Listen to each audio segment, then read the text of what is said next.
Okay, it's going to be a preview of Wrestledream. Also want to touch on, some of the recent AEW, television shows. And I want to talk about the Bound for Glory card, which looks really, really good. So I definitely want to touch on that. But yeah, Wrestledream, it's here already. Another AEW pay-per-view. I mean, wow. When I'm looking at what AEW has done since All Out, I mean, probably like maybe 30, I don't have the exact number, but it's almost like 35 hours of programming from All In until, Wrestledream. It's a lot of television, a lot of pay-per-views. I definitely want to touch on, I didn't see All Out yet, but I want to touch on this All In, All Out format. I'm not sure if I'm cool with it for next year, but let's just focus on Wrestledream first. Obviously, this is a tribute to Antonio Inoki. It's going to be in Seattle, Washington, home of WrestleMania 19, home of arguably the best Western Conference NBA team of the 90s, the Supersonics. I really feel like that underrated team. Don't sleep on Gary Payton and Shawn Kemp's legacy. I really think they were really underrated. Home of the Seattle Seahawks, who just won the NFL championship almost 10 years ago now. One of the best defenses, secondary defenses of all time, led by Richard Sherman and Russell Wilson. Home of the Seattle Mariners as well, who are making a playoff push to get into that wild card spot. So I think Seattle is, probably the most underrated sports town.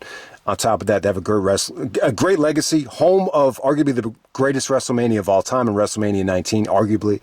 And home of arguably the greatest wrestler of all time in Bryan Danielson. Home state of Washington. He's not from Seattle. He's from Aberdeen.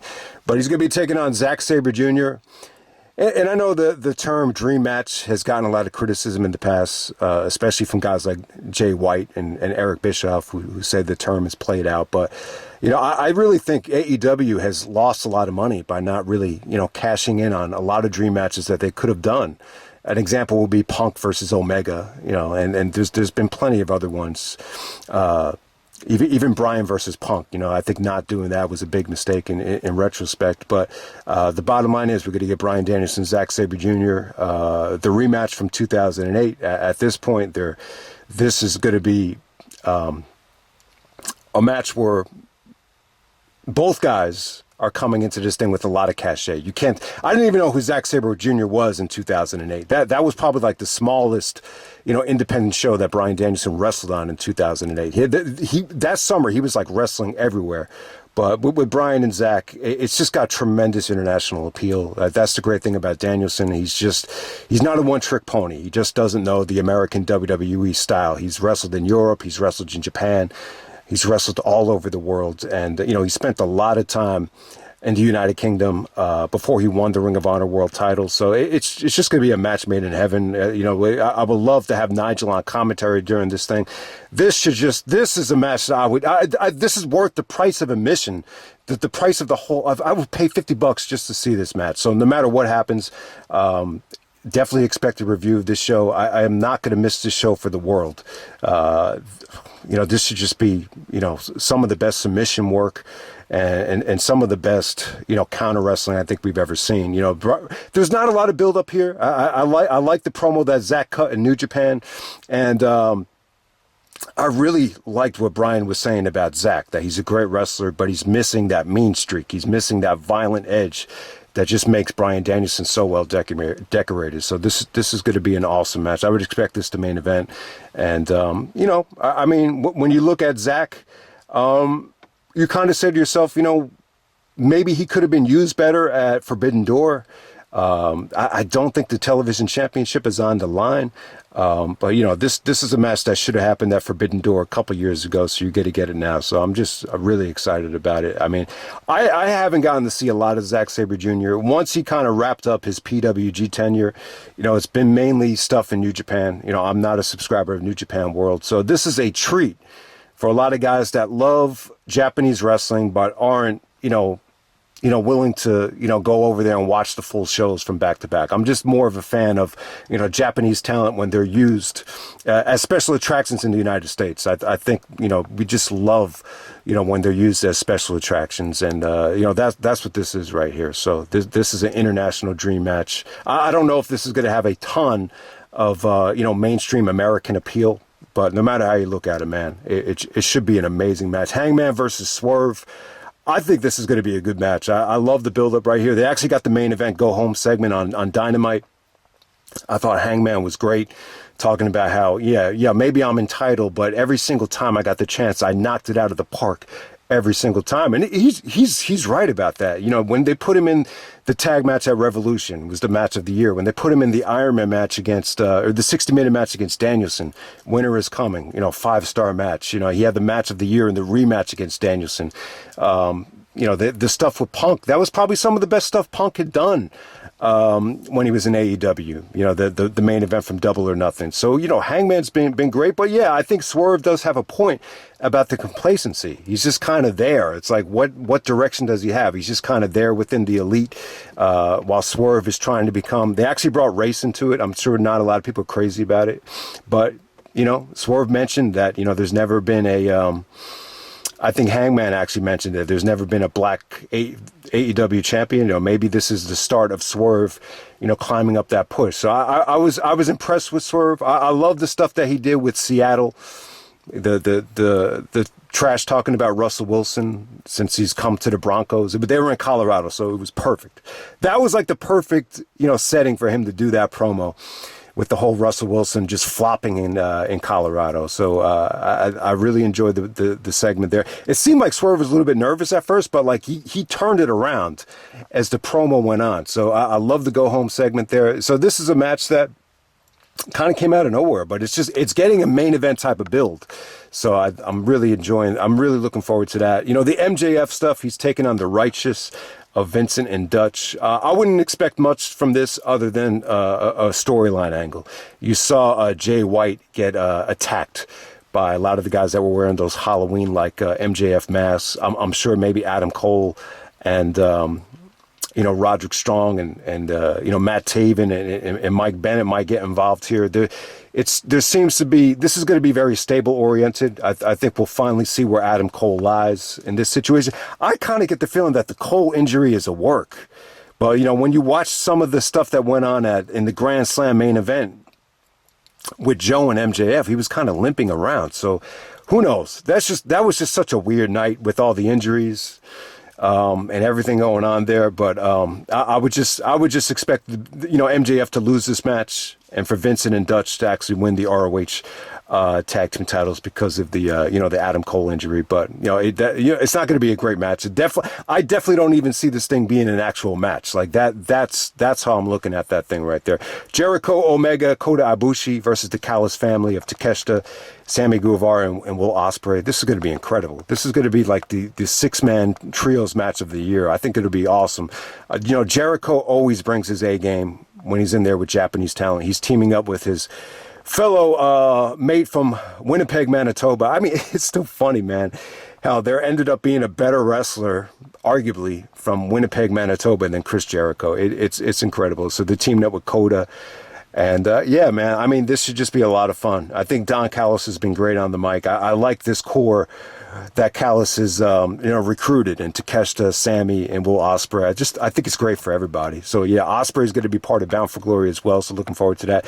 Christian and Darby Allin has a great build. Darby's talking about how, it always meant a lot for him, the main event in AEW, but the TNT title is like what kept his sanity, what kept him afloat. So he wants to win it back here. 2 out of 3 falls. Christian alluded to the fact that Darby, covers up his face with paint because he's ashamed of himself, and that really set Darby on fire. So Christian's mic work has been incredible.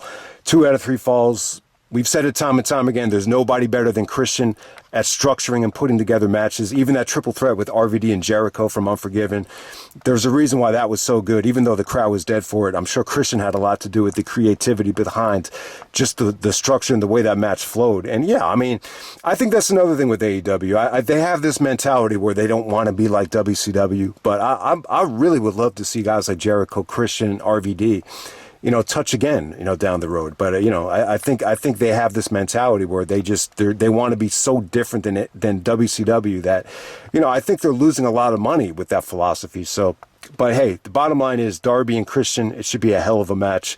Eddie Kingston versus Shibata. You know what you're going to get from these guys. You have the ROH title on the line. The New Japan Strong title is on the line as well. I would expect Eddie to retain here after the night at, Grand Slam. But, him and Shibata, this should be a war. It'd be great to see Shibata in a singles match against someone that he could go toe-to-toe with, and that could kind of match his physicality. I think the Wheeler-Yuta match, Yuta... that felt like it was more of a mismatch to me, but I think Eddie and Shibata one-on-one, this should be an awesome match. I'm assuming that they've touched before in New Japan, but we're going to get to see it on American soil. I cannot wait for that match. It should be fucking awesome. Starks versus Yuta. Ricky's coming off of these awesome matches with Danielson. It seems to me like the one at All Out was really good. It stole the show. I haven't seen it yet. I saw the highlights. The one on Collision was another good follow-up. Just violent, aggressive matches between Danielson and Starks. I think they both hit the 4-star level. The strap match and then the Texas Death match. And then Yuta came out after that match was over and was getting at, Big Bill and Ricky Starks. So it should be pretty cool. I'm not a fan of Wheeler Yuta on the mic. I think his promos come off a little bit forced. So I would definitely expect the fans to really get into Ricky here as a heel. Ricky was complaining that, at Wrestledream, all the hype is going to Bryan Danielson and Zack Sabre Jr., but what about Ricky Starks? But hey, I'm still glad he got on the card. I think him and Yuta could definitely open up this show with a bang. Kris Statlander taking on Julia Hart. So Julia Hart's on a winning streak. I saw her match against Skye Blue. It wasn't bad. It really wasn't. She really is adopting more of this horror movie gothic type of image with the, the House of Black.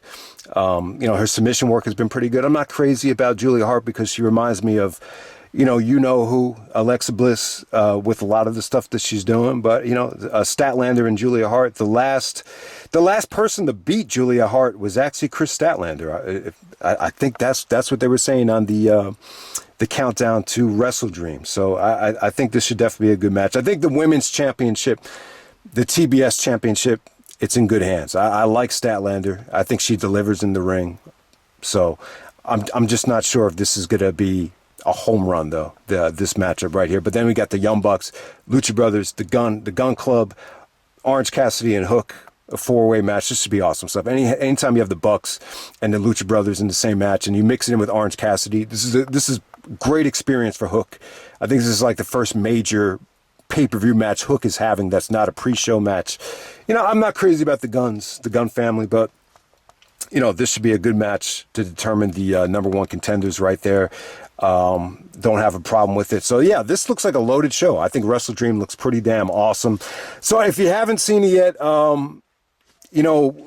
Grand Slam's Rampage edition, I would definitely say it's skippable. I don't think it's a bad show. This, when you combine it, that they're coming off of All In and All Out, this just felt like another television taping. A lot of the fans had left. There's a lot of empty seats out there, but it wasn't bad. It really wasn't bad. The Elite in the Mogul Embassy, the Elite with Young Bucks and Hangman Page actually won the ROH 6-man titles against the Mogul Embassy. That was a really good match. They did a good job of building up Swerve and Hangman in that main event as well. So definitely, I wouldn't say check it out, but it was actually a solid main event.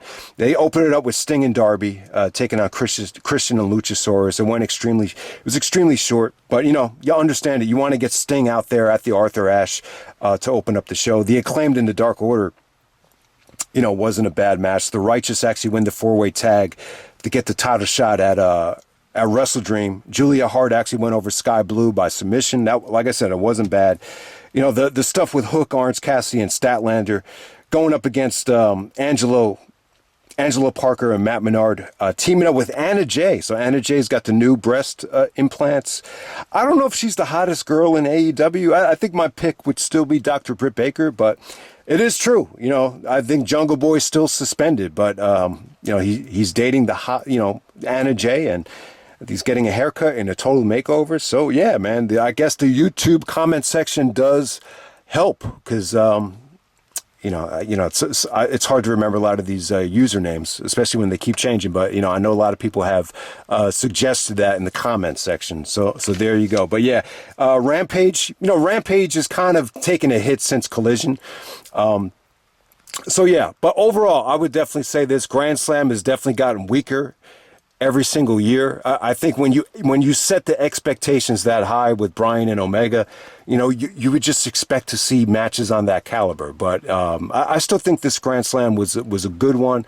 Despite all the injuries, even tough getting through the review with the injury, it was just just a very weird show. But there's no doubt about it. Samoa Joe still has it. I think him and MJF had a good main event. You had Sammy's heel turn.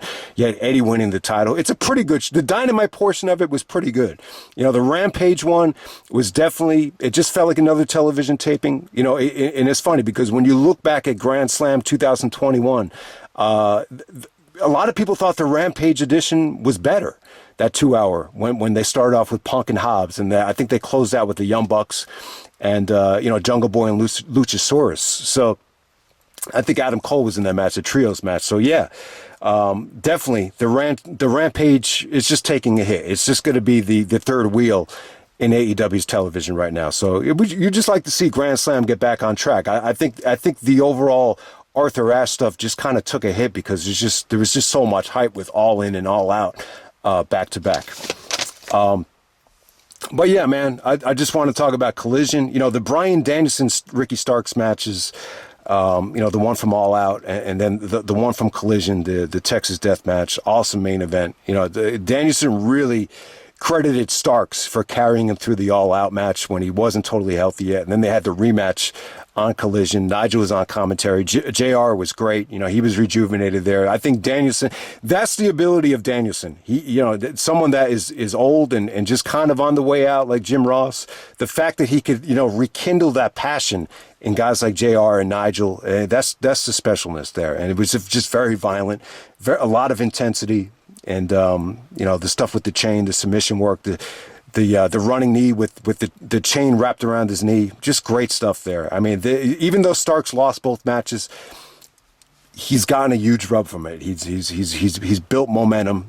The Starks name, anyone that grew up a Knick fan, watching the Knicks in the early 90s, the Starks name carries a lot of weight. It stands for toughness, heart, perseverance, succeeding even after you fail and after you go 2 for 19. How do you come back and resurrect yourself? That was John Starks, and the same type of tenacity and heart that John had, I think Ricky has as well. There's just something about him that is really connected well with everybody. So definitely check out these Bryan Danielson and Ricky Starks matches. Rob Van Dam has actually returned, man. So RVD is back. No, I don't think the expectations are too high. I think it's cool to have him there as a special attraction. I do think if you build up, RVD with the right opponent, the right match, he could still go out there and deliver, that ECW vintage style. But yeah, man, it's always cool to have RVD back. I would definitely love to see him do stuff with some of the guys from the past, like Jericho, and I'd love to see him wrestle Danielson. So, yeah, it's just icing on the cake. No complaints from me. I'm happy RVD's back. I know the expectations are low, but it's still pretty damn cool. He's the same age as Jericho. Him and Jericho were born, pretty much within the same month. I think RVD was born in November, or December. Jericho was born in November of 1970, so they're pretty much the same age. So, I still think you could get a lot of good stuff out of Rob Van Dam.